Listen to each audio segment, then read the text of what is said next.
On reçoit des masses de déclarations de soupçons, elles ont été multipliées par 8 en 10 ans.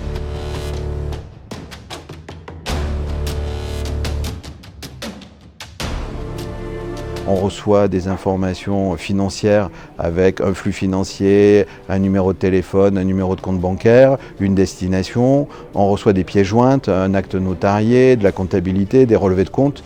Donc on a des masses de données hétérogènes et c'est ces masses de données qui nourrissent notre base Big Data. D'abord, le premier enjeu, c'est un enjeu de sécurité. C'est-à-dire qu'il faut absolument que notre outil reste étanche, que les prestataires ne travaillent pas à la maison avec nos données, et il ne faut pas que le prestataire travaille pour une puissance étrangère parce qu'on prend un risque. Donc, enjeu de souveraineté, enjeu de sécurité. Ensuite, on a un enjeu financier. Il ne faut pas que ça soit trop cher, parce qu'on a beau être au ministère des Finances, il faut faire des économies et des gains de productivité.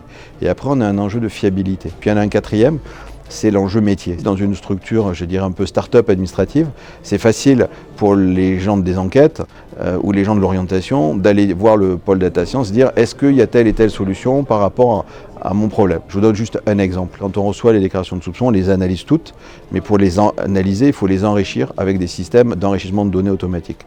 Pour faciliter ça, on a fait un système de tagage humain. C'est-à-dire on met des tags sur la donnée, l'outil technique permet d'analyser ces tags et nous fait non pas du prédictif, mais de la proposition de solutions. Et donc ça, c'est vraiment quelque chose qui change le métier, mais qui ne supprime pas le métier.